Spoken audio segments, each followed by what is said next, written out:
halkani waa BBC Afrikada Bari saacadu waa 5 galabnimo oo gow ah waxaad naga dhageysan kartaan mowjadaha gaagaaban FM-yada iyo boggan internetka ee bbcsomali.com.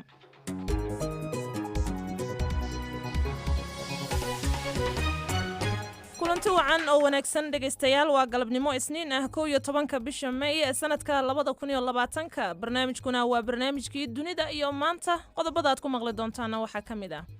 dad badan oo ka barakacay fatahaad ka dhacday magaalada Beledweyne degmada Doolowna waxa markii ugu horeysay muddo dheer ay biyo soo galeen xaafadaha magaalada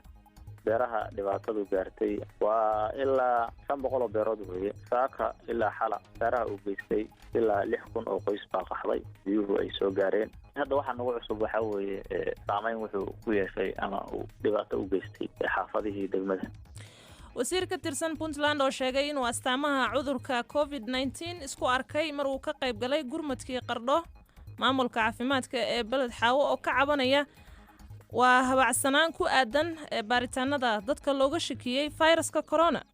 waqti badan baan qaylineynay hadday noqon lahayd Jubbaland iyo hadday noqon lahayd federal oo lahayn warbadka xanuunsan xitaa meesha aan ku soo diri lahayn noo sameeya diyaaradihi aan soo saari lahayn tii ayay markaan warka weynay waxay noqotay in aanaka si iskana oo la xiriirno gadiga kale oo Kenya Mandera tii ayada ahaydna weli looma shaqaynin Sacuudiga oo aad u kordhiyay canshuurta uu saaro alaabaha iyo adeegyada dalkiisa cilmi baaris UK laga sameeyay oo lagu ogaaday in dadka madow ay farjibaar dadka cad uga dhow yihiin inay u geeriyoodaan cudurka COVID-19 madaxweynaha Kenya oo xilka ka qaaday siyaasi aad ugu dhow madaxweyne ku-xigeenka iyo Puntland oo ardaydu ay waxbarashadooda ku sii wataan qaab online ah waxa kale oo aad maqli doontaan qodobada ciyaaraha aan idinku haynana waxa ka mid ah taageero caan ka ah garoomada kubadda cagta magaalada Muqdisho oo waraysi xiiso leh aan idinkaga hayno madaxda kooxaha kubadda cagta Premier League oo kulan ka leh xilliga dib u bilaabanayo horyaalku Isbayn waxa la shaaciyay waqtiga dib ay u bilaaban doonaan ciyaaraha La Liga garoomada wadankaasi iyo warar kale oo xiiso leh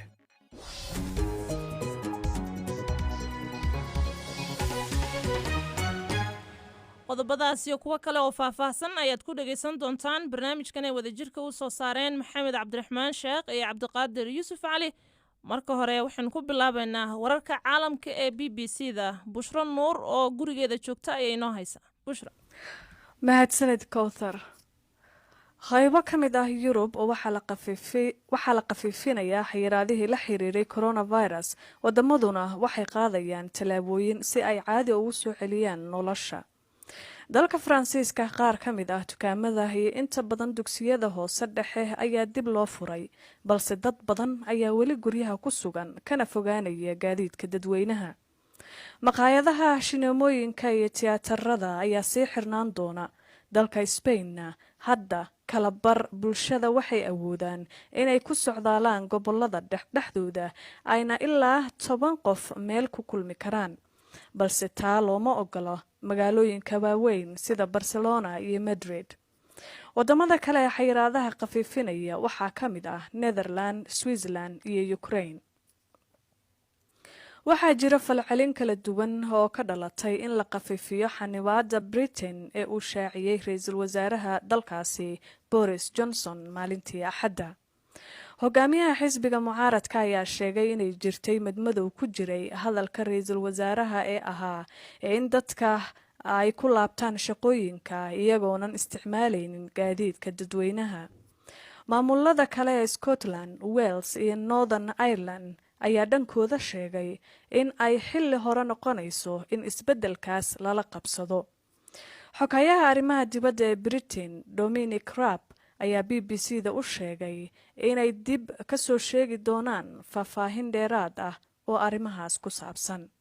We need to be careful about this social distancing. That's why we're saying stay alert. waxaan u baahannahay inaannu ka taxadirnaa kala fogaanshaha bulshada waana sababta aanu u leenahay feejignaada si aanu u maarayno fayraska ma doonayno inuu hal bacaad lagu lisay noqdo dadaalkii iyo dulqaadkii ay muujiyeen dadka mana doonayno in fayraskan uu dib u soo laba kacleeyo waxaannu aragnay waddamada kale ee khafiifiyey xayiraadihii dadkii bannaanka ayay u soo baxeen waxayna tallaabadaasi qaadeen iyagoo aanan si fiican uga taxadirin sidaa darteed fayraska kor ayuu u soo kacay mar labaad waxauna dhaafay heerka koowaad taasi oo abuurayso khatarta ah in mar labaad uu soo laabto fayraska above the so-called R level 1, which risks an exponential growth in the virus and a second spike.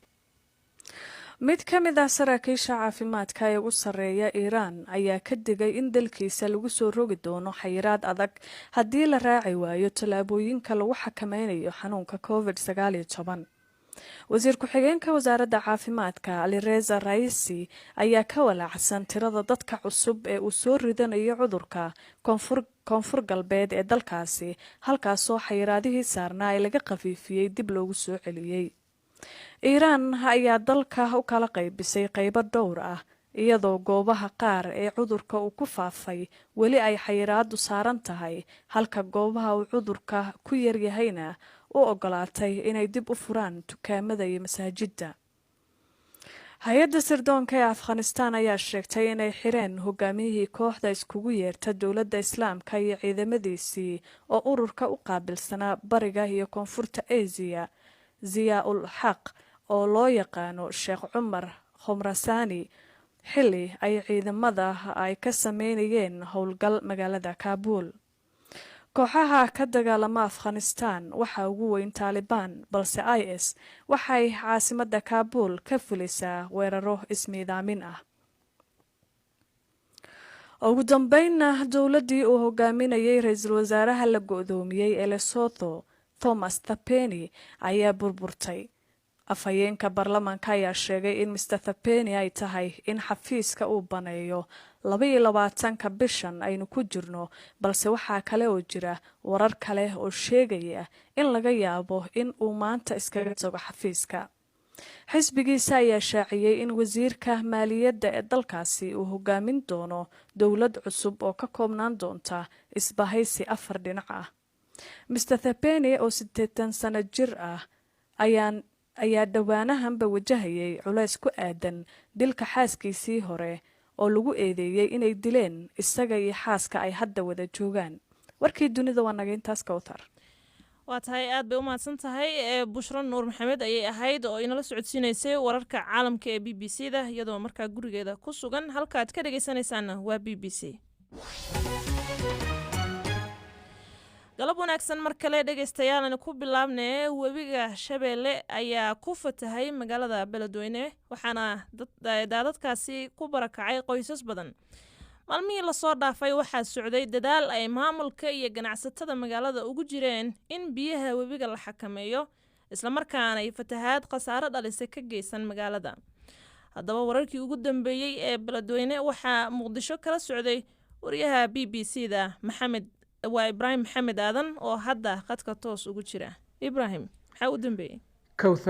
Kawthar meelaha dadaalka xoog leh ka socday waxaa kamid ahaa aagga la yiraahdo Hilli Kaliya oo qiyaastii 7 kiiloomitir waqooyi uga beegan magaalada Beledweyne halkaas oo la isku dayay in laga mooso in oo fatahaad ama biyo badani ay ka yimaadaan webiga aagaasi hayeeshee wararkii ugu dambeeyay ee Beledweyne ka imaanaya waxay sheegayaan in ay biyuhu soo galeen magaalada ilaa hadda xadka biyaha lagama hadlin laakiin waxaad moodaa in dadaaladii socday qaarkood ay muuqdaan in aanay hirgelin oo magaalada biyuhu ay soo galeen dhowrkii maalmood ee ugu dambeeyayba dadka magaalada way ka qaxayeen oo waxay bilaabeen inay magaalada ka baxaan inkastoo maamulka gobolka uu aad u dhaliilay ka bixitaankaas oo uu sheegay inaanay garanaynin sabab ay dadka uga baxaan magaalada iyadoo uu socdo dadaalkaasi laakiin sida hadda muuqato ay biyuhu soo galeen qaybo ka mid ah magaalada waxaa muuqata in dadku ay khibrad weyn u haysteen markoodii hore sida ay biyuhu magaalada u soo galaan xilliyada kala duwan ee webigu uu biyaha soo fatahiyo iyo sidoo kale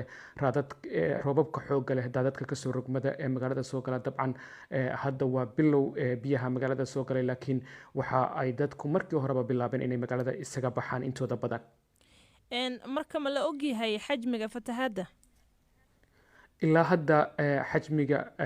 biyaha fatahaadda webiga aad bay u yar tahay sida dadka deegaanku ay b b c da u sheegeen. biyuhu ma badna magaalada soo galay, laakiin waxay leeyihiin roobab xoog leh oo ka da-ay buuraha dalka Ethiopia ayaa keenaya in webigu uu biyo badan keeno. dhowrkii habeenay ugu dambeysayna magaalada iyo hareeraheeda waxaa ka da-ayay roobab waaweyn oo ay leeyihiin laftigooda waxay qayb ka yihiin biyaha badan ee uu webigu sido. marka ilaa xad hadda biyaha magaalada soo galay ma badna, laakiin webigu biyo aad u badan ayuu sidaa Kawthar.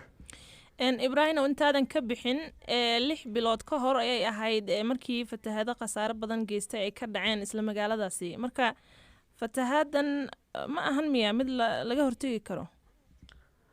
waa runtaayo Oktoobartii hore ee sanadkii 2019 ayay ahayd marka inta badan magaalada laga barakacay oo dadkii deganaa magaalada ay ka baxeen. guud ahaan markii magaaladu ay harqiyeen fatahaadii uu webiga Shabeelle sameeyay iyo sidoo kale daadadkii kasoo rogmaday roobabkii buuraha ka da-ayay. dadaalo badan ayaa la sameeyey, guddiyo kala duwan ayaa la sameeyey, lacago boqolaal kun oo dollar ah ayaa lagu yabohay sidii loo caawin lahaa dadkii dhibaatadu gaartay, islamarkaana loo samayn lahaa qorshe looga hortagaya in fatahaad kale ay magaalada ka dhacdo. lacagahaas lacagihii ugu waaweynaa waxaa ka mid ahaa lacagtii ay Somaliland ku deeqday oo gacanta loo geliyey guddi ganacsato ah oo degan beledweyne, kuwaasoo sheegay inay lacagtaasi inteedii badnayd ay hayaan, islamarkaana ay tahay lacagta keliya ee soo gaartay. waxaa jirtay lacag 600 oo kun oo dollar ah oo Jabuuti ay ku deeqday iyo lacag 500 oo kun oo dollar ah oo dowladda federaalka ku deeqday oo ay ganacsada ay sheegeen inaanay soo gaarin. laakiin shalay Maxamed Cabdi Waare madaxweynaha maamulka Hirshabeelle oo bartiisa Twitterka ku qoray waxa uu sheegay in ay lacagtaasi shalay uun soo gaartay. marka dabcan waa qiyaasi kartaa waqtiga dheer ee lacagtaasi aanay imaanin. guddiga ganacsataduna waxay ku dhaqdhaqaaqayeen lacagtii Somaliland ka timid oo keliya. marka waxaa halkaa ka muuqda in marka fatahaadu ay dhacdo uun lasoo baraarugayo ee inta ka horeysa aan la baraarugaynin. ilaa hadda ma cadda lacagtaas 600 ee kun ee Jabuuti ka timid iyo 500 kun ee ka timid dowladda federaalku muddada intaa leega waxay u maqnayd oo shalay uu madaxweynuhu u sheegay inay shalay soo gaartay. marka dabcan waxaa ka muuqata in maamulka iyo dowladda dhexe iyo kuwa gobolkuba aanay ku baraarugaynin inta qorshe loo samaynayo, laakiin ay ka fakarayaan un markii daadad ama fatahaada ay dhacaan in lasoo baraarugo oo la yiraahdo maxaa la qaban karaa. Kawthar,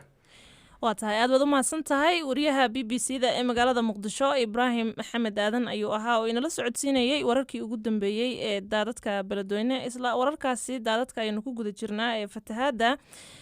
degmada Doolow ee gobolka Gedo waxaa maanta ku fatahay webiyada Daawo iyo Juba ee mara halkaasi,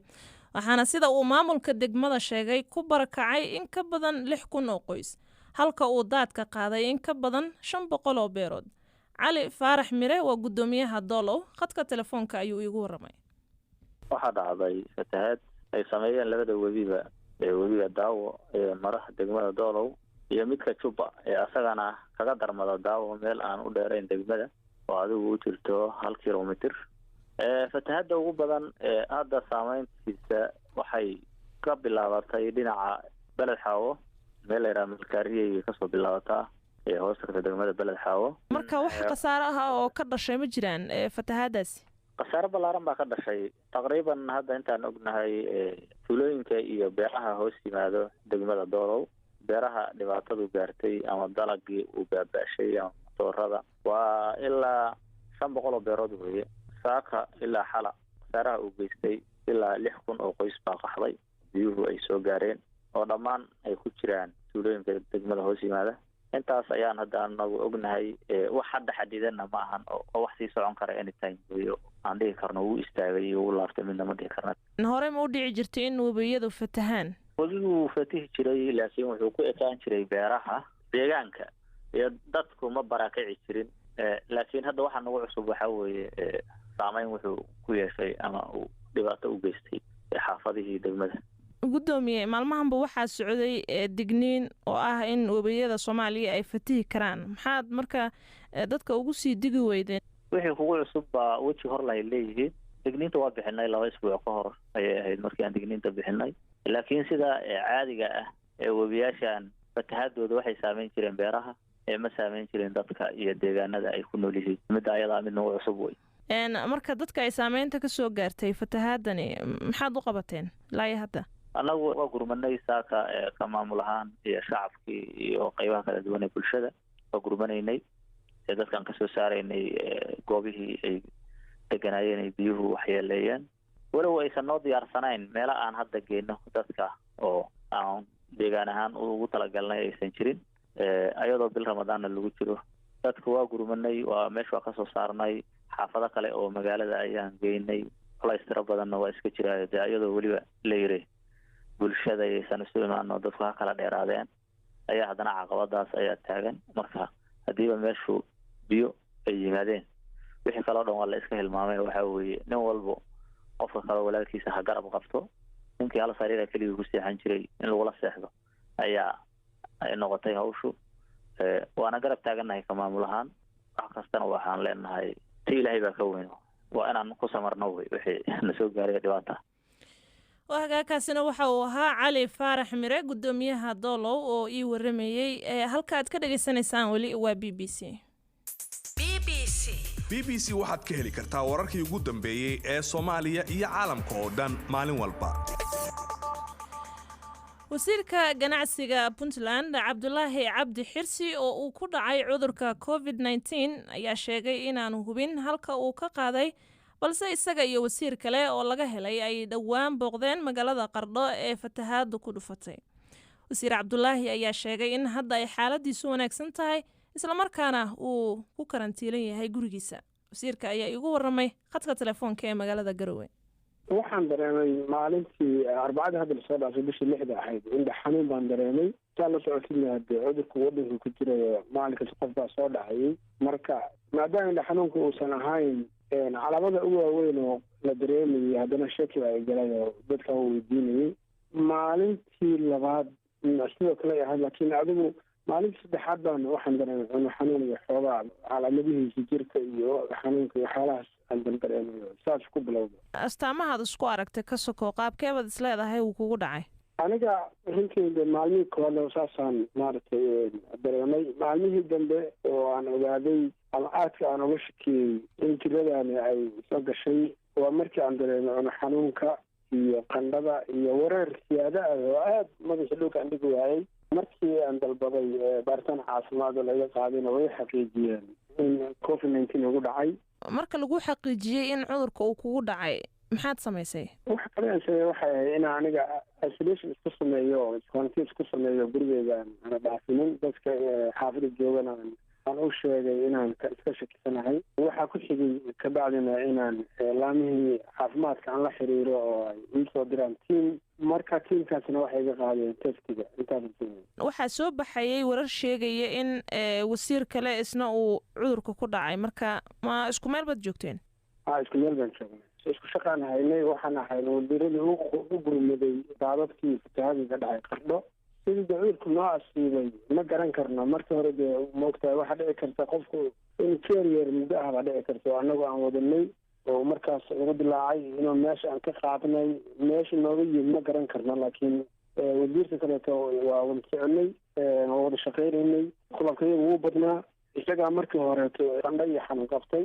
marka kabacdi baa anigana marka xanuunka soo taagay oo markaas kabacdi aan la dareemay laakiin meeshaan anu ka bilaabay marka horeysa aan dareenku iga galo indhaha iyo sidaa u bilaabay qardhan joogay isla maalinka xigtana waa soo baxay Garowe aniga marka ka waran shaqooyinka dowladda iyo kulamada wasiirada ma ka qayb galaysay maya intii aan dareemay kama qayb galaynin oo waa joojiyey inaan ka qayb galo oo xiriir la sameeyo ama wasaaraddan aan jooga ha ahaato ama madaxda kaleeta ha ahaato ama xiriirka dhan waa joojiyey markii u horreysay markaan dareemayba in saaxiibkaygii la shaqaynayana xanuunsaday aniguna iska shakiyey waxaan suspension ku sameeyey shaqadii aan hayo dhanba waa joojiyo wasiir ma jirtaa in mar aad waddanka ka baxday mise gudaha baad ku sugnayd intii COVID-19 waddanka jiray oo aada u soo batay waa la socotaa sanadka hore December buu caalamkanan qabsaday marka intii waddanka oo adduunka u qabsado dhan waa jooga waddanka kama bixinin safar mar aan Ethiopia soo maray waa jiray December oo kale waddanka dib u soo noqday December Soomaaliya wadamada oo linda waqti dhow anaga hadda soo gala saawil socotida laakiin intii oo aadka u faafay waddanka kama bixinin marka hadda waa sidee xaaladaada caafimaad aniga hata ilaahay baa mahad iskale sida hadda ii qabtay waa si aan oran karo waa mayl waa iska dhexdhexaad xanuunka ugu daraa qabtay wuxuu ahaa madaxweyne siyaadaha qandho hal mar 24 hours ay aduna siyaada ahayd waxaana cabayay ama isku dayay paracetamol iyo cabitaan fara badan marka hadda aad baan u fiicanahay madax wareer maan dareemaya iyo xogaa diiji ah laakiin aad baan hadda u fiicanahay in maaragtay guryaha lagu ekaado qofkii iska shakiya in maaragtay uu iswaaro qofkii laga helaytana uu ummadda kaleeto uusan gaarsiinin oo guriga isku xanimo mas-uuliyad qof kasta inuu iska saaro sidii cudurkan uu xakameyn lahaa uusan u siifiyeen dad badan oo kale mujtamaca waxa ku jira tabar yar iyo kuwa xanuunsan aan xamili karin marka waxaan rabnaa qof kasta mas-uuliyad gaar ah iska saaro sidii cudurkan loo xakameyn lahaa wasiirka ganacsiga Puntland Cabdulaahi Cabdi Xirsi oo uu ku dhacay cudurka COVID-19 ayuu kaasi ahaa oo ii waramayay isla cudurka wararka la xiriira ayaan ku guda jirnaa wararka laga helayo gobolka Gedo ee Soomaaliya ayaa sheegaya in 2 qof oo looga shakisan yahay fayraska corona lagu karantiilay magaalada Beled Xaawo kadib markii lagu arkay calaamadaha uu leeyahay cudurkan COVID-19 kooxda caafimaadka ee magaaladaasi ayaa sheegaysa inay jiraan dad kale oo calaamadaha isku arkay balse aan ogolaynba inay yimaadaan xarumaha si baaritaano loogu diro Beled Xaawo ma laha xarumo daweyn iyo karantiil oo loogu talagalay dadka uu ku dhaco COVID-19 iyo sidoo kale xarumo baaris toona haddaba xaaladaha dadka la karantiilay ee laga shakisan yahay waxaan ka wareysanay isuduwaha caafimaadka degmada Beled Xaawo Axmed Cadow wuxuu u waramay wariyaha BBC-da ee Muqdisho Ibrahim Maxamed Aadan ibraahimow dadka karantiilka aan ku sameynay waa 2 nin oo mid uu daran yahay asagoo wuxuu noo imaaday calaamadihii ay ka muuqdaan naqadka uu ku dhagan yahay kadibna waxaan u qaadnay xarunta karantiilka asagii iyo qofkii waday oo asagana calaamado yaryar qabay intaa kadib waxaan sameynay iswaab baan ka qaadnay iswaabkina waan dirnay xamar baan u dirnay weli maanan helin marka in la confirm gareeyo inuu qabo iyo in kale oo negative uu noqdo weli nooma soo bixin resultigii qofka labaad ee isagana aad karantiisheen xaaladiisa ka waran qofka labaad aan karantiilnay waa qofkii la socday waa nin kale oo la socday oo bukaanka waday buu ahaa asagana markaan wareysanay inuu qandho yar iyo hirgab ahaan loo yar hayuu noo sheegay waan ku darnay oo labadooduba karantiilkaan geynay labadooduba ma magaaladay deganaayeen mise dad socoto ah oo safar ku yimid bay ahaayeen ninkan aadka u xanuunsan dhowr beri ka horba wuxuu ka imaaday degmada Luuq ee gobolka Gedo baxdiisa wax kaloo socda oo maamuusan sheegin haddii laga reebo socodkaas waa uga imaaday Luuq qofkan kale ee bukaanka ah ee la socday ee aad isagana karantiisheen isna ma Beled Xaawo uu joogi jiray mise bukaanka hore ayuu la socday midkaan la socdo oo bukaanka waday waa reer Beled Xaawo rasmi ah asagoo meelna kama imaanin magaaladu sii joogay dabcan magaalada dadkaasi ay joogeen ee calaamadahaas lagu arkay iyada xaaladeeda ka waran dad kale oo aad calaamadahaas ku aragteen ama isaga shakiyey ma jiraan dadka calaamadaha lagu sheegayo aad bay badan yihiin dadku waxay tagahayaan meelihii specialist ahaa ama farmashiyaasha magaalada ku yaalay ayagoo xanuuna ka calaahayo markii aan raadraac ku samayno oo telefoonadooda iyo waxooda raadinana waxay leeyihiin waa caafimaad qabnaa waxba qabno waxaana keenahayo in stigmatization ama keligood meel lagu karantiilo cabsi ay ka qabaan darteed wacyigelintii wax badan baa noo socdo oo dadkaan ka dhaadhicinayna inuu cudurkaanay uusan ahayn cudur ceeb ah laakiin ayaga waxay arkaan inay wix ceeb yihiin dad waan soo saari laanahay laakiin xanuuno badan oo laga shakisan yahay magaalada waa noogula sheegaa tira ma haysaan marka ku aadan dadka looga shakisan yahay xanuunkan ama calaamadihiisa lagu arkay ee magaalada ku nool waa dhulka magaalada la joogaa xanuunku waa xanuun adduunkii oo dhan saaleeyey wararka lasoo dhex marayo way badan yihiin laakiin waxa hadda xaqiiqda ugu dhow waa ilaa 5 qof meelahaasaa noola sheegay marka qofka aad baaristiisa u dirteen Muqdisho gormay natiijadiisu idinku soo laabanaysaa natiijadiisa ma naqaano darab baan ka qaadnay testigii diyaaradii darab loogu talagalay ma aysan helin inuu shala baxay ahayd haddana shala ma bixin maanta inuu baxaan rajaynaynaa marka waqti uu qaadan doonana ma ogin ay kusoo noqon doonto hal qof oo baaris laga qaaday in muddo intaas la ega ay qaadato in baaristiisii la qaaday iska daa in la baaree awoodiina kooxdiina caafimaadka ee magaalada ka waran haddii cudurkani tuhumada hadda jira iyo astaamaha ay magaalada ka muuqdaan annaka ka caafimaad ahaan bahda caafimaadka oo ka howlgasha Beled Xaawo waa heegan sare mar walbaba laakiin waxaa naga maqan meesha aan wax ku diri lahayn waqti badan baan qaylinaynay hadday noqon lahayd Jubbaland iyo hadday noqon lahayd federaalka labadaba aan u qaylinaynay oo lahayn war dadka xanuunsan xitaa meesha aan kusoo diri lahayn noo sameeya transportationkii diyaaradihi aan soo saari lahayn tii ayada markaan war ka weynay waxay noqotay inaan annaka si iskana oola xiriirno gediga kale oo Kenya Mandera oo aan idhaahno saambaladan soo diyaarsanayna noo dira ayadina tii ayada ahaydna weli nooma shaqaynin hawshaan baa marka soo baxday darada lagula yiri diyaarada imaanayso soo qaatay wixii saambalood helaysaan waa saambalkii koowaad ama baaritaankii koowaad oon dirno ayuu noqday ninka asaga ah wax ka horreeyey ma lahan wixii ka dambeeyana in qayladhaanteena la gaarsiiyey aad baan u jeclaan lahayn cid walba oo hawshaas sayta wax ka geli karto in dadkii aan ka wada shakisanahay laakiin baaritaanadii meel aan marina aan garan la'nahay oo meel aan ku dirna aan garan la'nahay ma haysano kuwii lagu qaadahayay saambalada oo nagu filan ma haysano wax yar baa maalin hore WHO naga soo gaaray ayakaas ma haysano haddaan helna meesha aan ku diri lahayn ma haysano culays baan haysto laakiin shaqaalihii degmada ka howlgalahay waa heegan mar walbo laakiin isaga aad baarista ka qaadeen weli baaristiisii maydaan dirin waan dirnay annaka waan dirnay laakiin diyaaradii u imaan lahayd annaka bal waxaa waan joognaa doolal baa hadda saambalka u yaalaa diyaaradii u imaan lahayd maanta inay maanta qaadaan laisku ogaa inay u imaaday in kale ma hubin karo laakiin daraadba waan dirnay annaka markaan qaadnay axmed cadow isuduwaha caafimaadka ee beled xaawo ayuu ahaa ibraahim maxamed aadan wariyahayaga magaalada muqdisho ayuu u waramayey afrikada bari saacadda waa 5 galabnimo iyo qadar 24 daqiiqo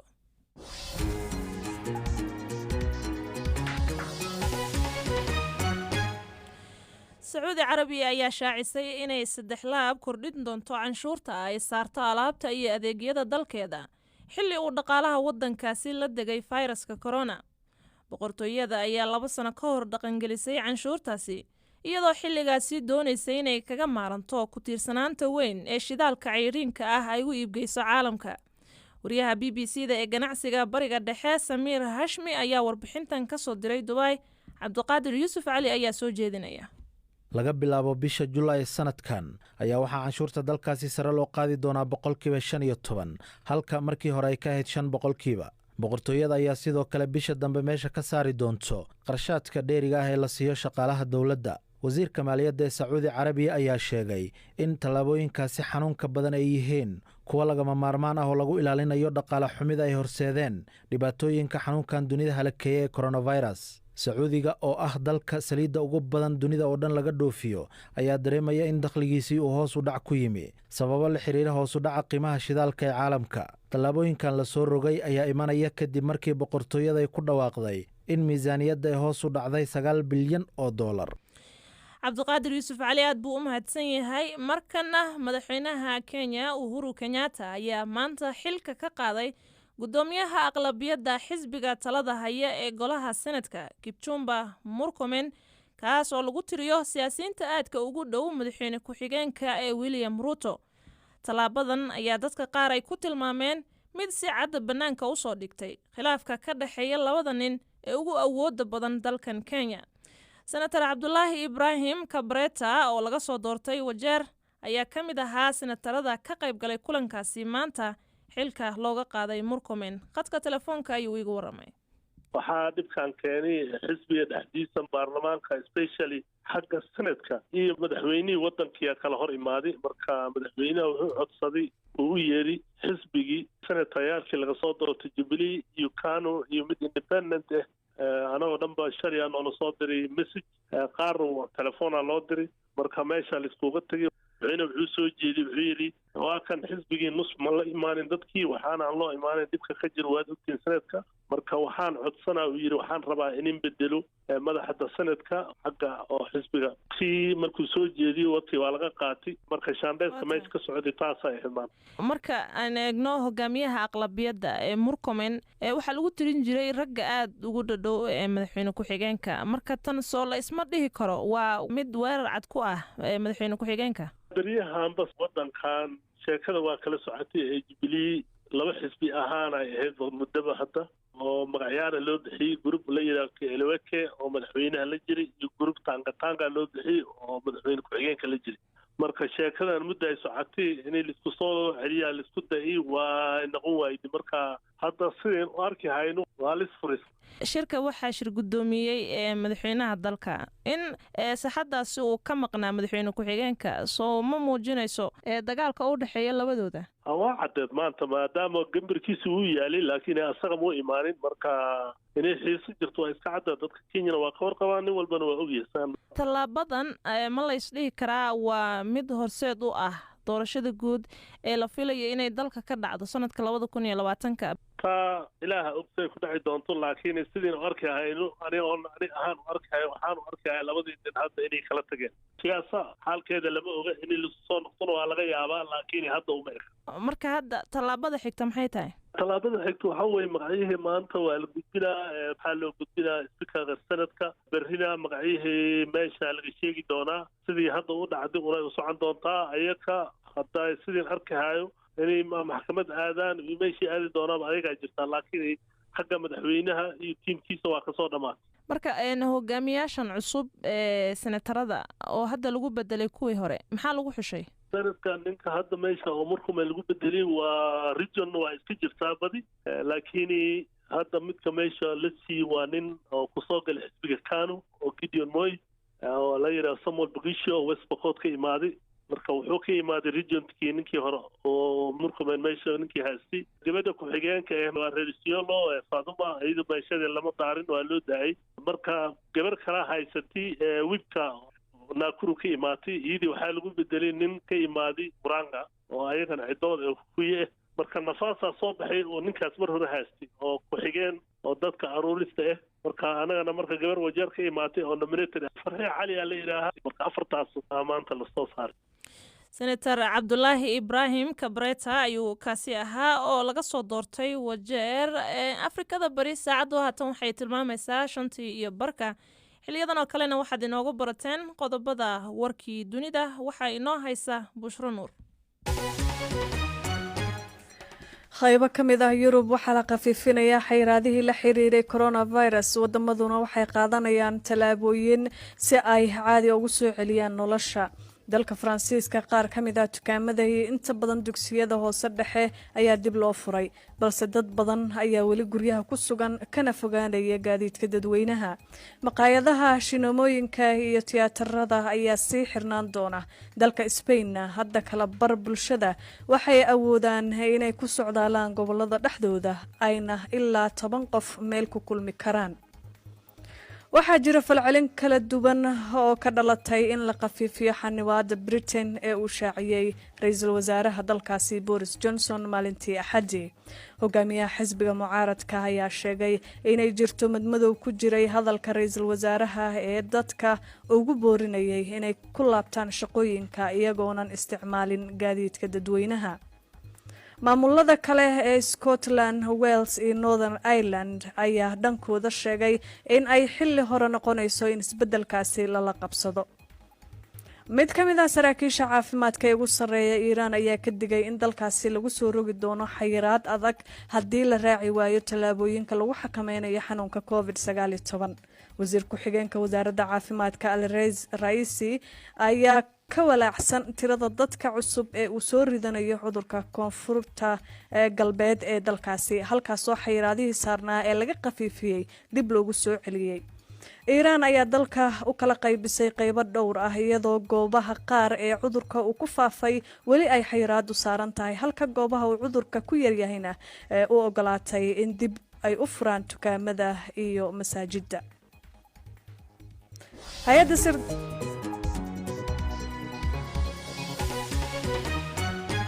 waatahay aad bay u mahadsan tahay Bushro Nuur oo inala socodsiinaysay qodobada warkii dunida ayay ahayd qodobada kale inoo soo socdana waxa ka mid ah waxaan ahay macallimiinta ka howlgasha in ardayda wax lagu baro qaabka online-ka ee fogaan aragga ah waxaan dhigaa maadada taariikhda waxaan u dhigaa fasalka dugsiga sare ee form 4ka oo ah ardayda u fariisanaya imtixaanka shahaadiga ah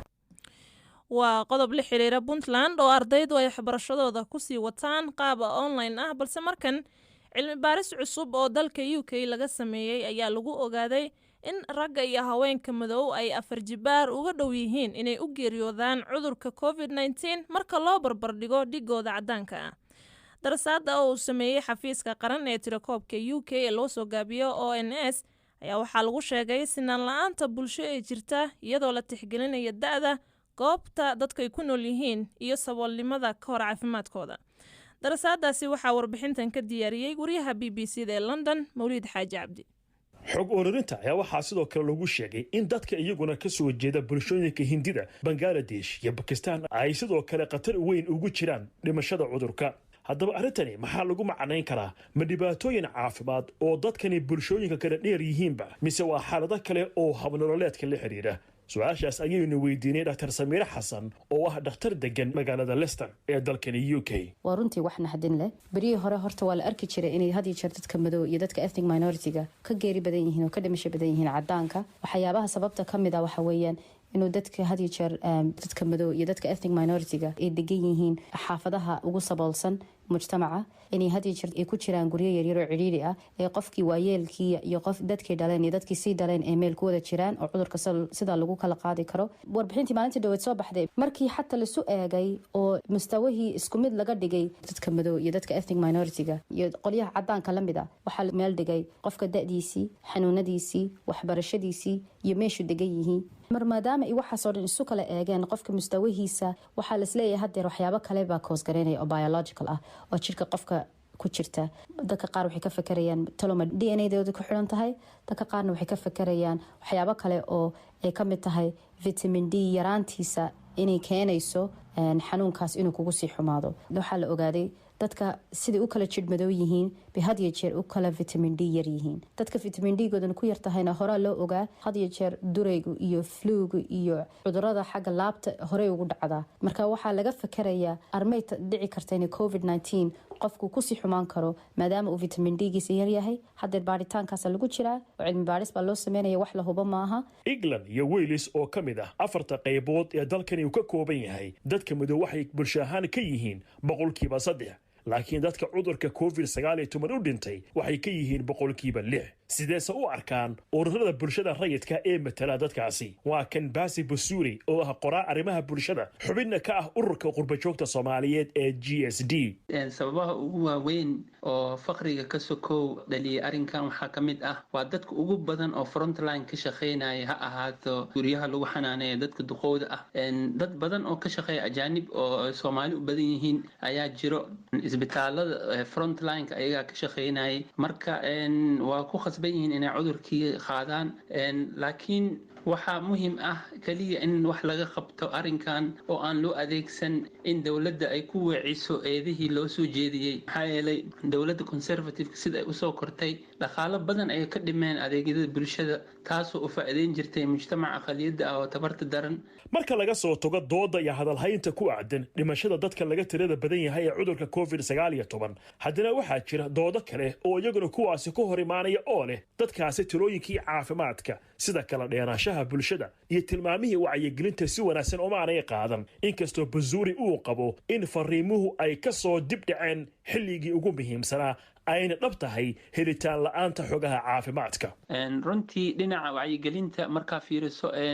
dalkan UK xoogaa waxaa moodaa inay ka daahiyeen inay u tarjumaan luqadaha kale. marka hore ingiriisi ku baxday, 3 wiig kadib markii arrinta faraha ka baxday ayaa luqadaha kale loo tarjumay, af Soomaaliga iyo afkan Bangladeshka iyo yani afafka kale oo dadka ajaanibta ah. taasna xoogaa eed ayay ku leeyihiin. laakiin xalku muxuu yahay? waa tan mar kale Dr. Samiira Xasan. maadaama ay dadka afrikaanka ama dadka madoobay ay khatartooda COVID-19 ay ka badan tahay dadka kale, waa inay taxadirkooda markasta badiyaan. laakiinse waan ognahay iyagoo taxadirkooda qaadanaya oo had iyo jeer is ilaalinaya, haddana khatarta iyagay ku badan tahay. xagga guud ahaan waxaa la ogaaday waxyaabaha kordhinaya inay khatartu ku badan tahay dadka afrikaanka inay u geeriyoodaan ama u dhintaan COVID-19 waxaa ka mid ah noloshooda iyo mujtamaca meeshay ka joogaan iyo saboolnimada iyo xanuunka ay qaar ama hiddo u leeyihiin ama ay saboolnimadu ay keenayso. marka guud ahaan dowladda horta waxay ogaatay inay u baahan tahay in saboolnimadaas iyo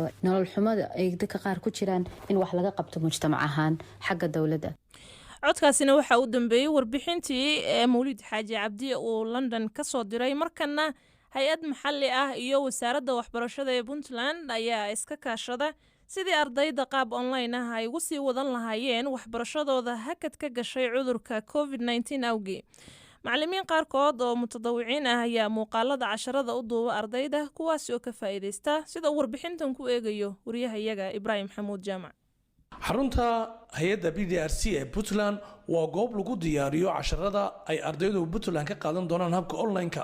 Mukhtaar Xisi oo isagu qaabisan qaybta filimada ayaa ka sheekeynaya sida ay u diyaariyaan casharada. hawsha halkan ka socota aynu anagoo BDRC ah wadno oo aan gacan ka siinayno wasaaradda waxbarashada ee Puntland. ujeedada ugu weyn ee laga leeyahay waxay tahay in loo suurtageliyo kumaankunka dhalinyarada ah ee iskuulada dhigata in la gaarsiiyo casharadoodii waxbarashada ah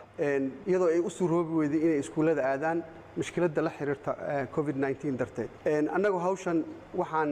isugu jirnaa kooxo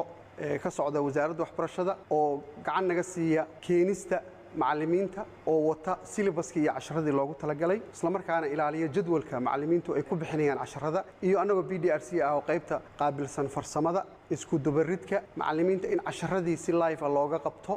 la edit gareeyo oo la hagaajiyo cashar walbana la geliyo internetka. Nawaal Axmed waa macallimad dhigta maadada taariikhda waxay ka mid tahay macallimiinta yimaada xarunta BDRC si ay u duubaan muuqaalka casharka ay la wadaagayaan ardayda Puntland. waxaan ahay macallimiinta ka howlgasha in ardayda wax lagu baro qaabka online-ka ee fogaan aragga ah. waxaan dhigaa maadada taariikhda waxaana u dhigaa fasalka dugsiga sare ee form 4 oo ah ardayda u fariisanaya imtixaanka shahaadiga ah si ay ugu gutaan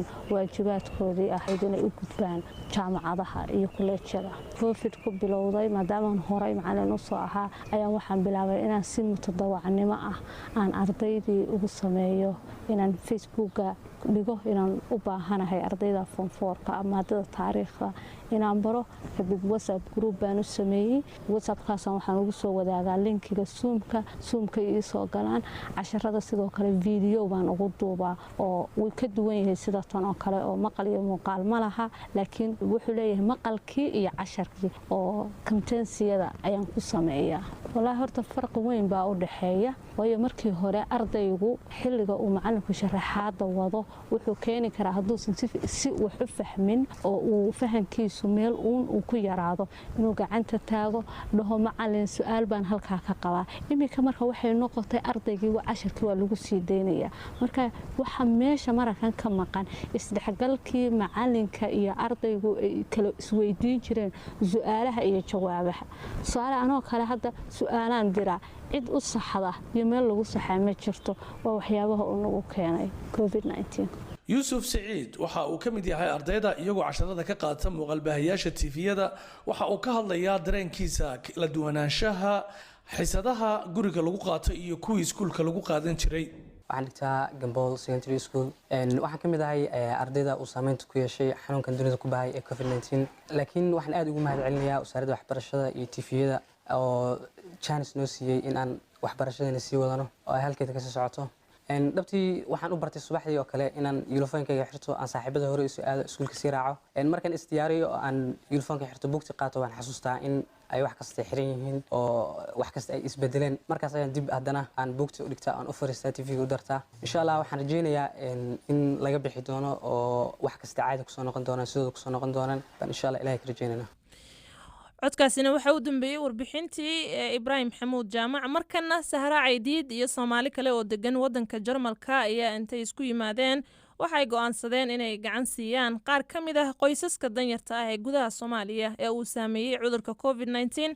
dhaqaalaha ay ururiyaan ayaa inta dalka ay u diraan waxaa lagu iibiyaa raashin kadibna waxaa la geeyaa guryaha qoysaskooda iyagoo aan loo sheegin. Sahra ayaa iiga warantay barnaamijkan. barnaamijkan quudi qoyska waa barnaamij micnaha madaxayga ka abuurmay maadaama aan wadankan Jarmalka joogo waxaa jira dad badan oo waayeela oo aan micnaha awoodin inay dukaanka aadaan oo micnaha dadka cudurrada hore u sii lahaa oo loo baqaayo marka maadaama aanu qofan shaqaale ahaa horteedaba kuwaasaan ka mid ahay dadka waayeelka ah oo guryahooda si volunteer ah caawimo aan ugu soo adeegno ayaan ka qayb qaatay. marka waxaan ognahay maanta wadankeena Soomaaliya inaanu ahayn wadan hay'ad leh system waxa la yiraahdo ay dawladdu dadka lacag u qori karto awood ama leh. inta badanna carruurta wadankeena iskoolada aada hooyooyin baa u shaqeeya mid caana gada mid maanta gada mid taas waxay keentay markii la sugay in dadkii la dhaho guryaha jooga dadkii duruufay guryihii ku joogaan ma laha oo micnaha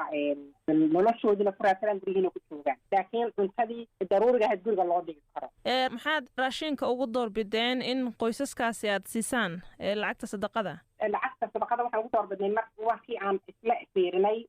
dadkan idinkiinan jarmalka jooga ka soko ma jiraan dad ku sugan deegaanka oo idinka caawinaya hawshan dad deegaanka joogaan ku xirannahay computerna ma fadhiya waxaan isku dayay waxaan 1,500 euro oo hadda labadii wiigi hore gacantayda soo galaan sidaan ku diri lahaa waan ku guda jiraa markaas lacagta marka la isku celceliyo ilaa 20 qoys bay noqonaysaa qoyskiiba oo kale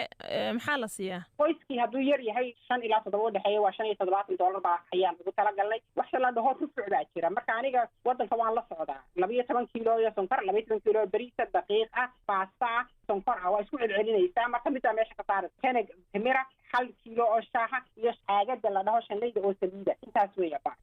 marka barnaamijkan ma waxa uu soconaya ama aad ugu talagasheen keliya bishan ramadaan mise waa barnaamij sii socon doona xitaa bisha markay dhammaato maya bishan ramadaan horta wixii lala baxaa waa sadaqooyinka ugu qiimaha badan oo way qurux badnaan lahayd laakiin kuma koobna keliya bisha ramadaane waxa weeye cudurkan waa ogtahay covid-19 oo wadamadii dayaxa tegay ay iyaga la daalaadhacayaan dadkoodina dhimasho iyo gaajo labadaba la kulantay meelaha qaarkood marka arrintan inay sii socoto ayaan jecelnahay sahra caydiid ayay taasi ahayd oo degan wadanka jarmalka oo lahayd hindisaha barnaamijkaasi loogu ururinayo qoysaska saboolka ah ee degan ee Soomaaliya kuwaas oo saameeyay cudurka covid-19 waa hagaag ee Afrikada bari saacadu waxa ay ku sii cagcageynaysaa 5 galabnimo iyo qadar 45 daqiiqo markana ku soo dhawaada barnaamijkii ciyaaraha iyo Mawlid Xaaji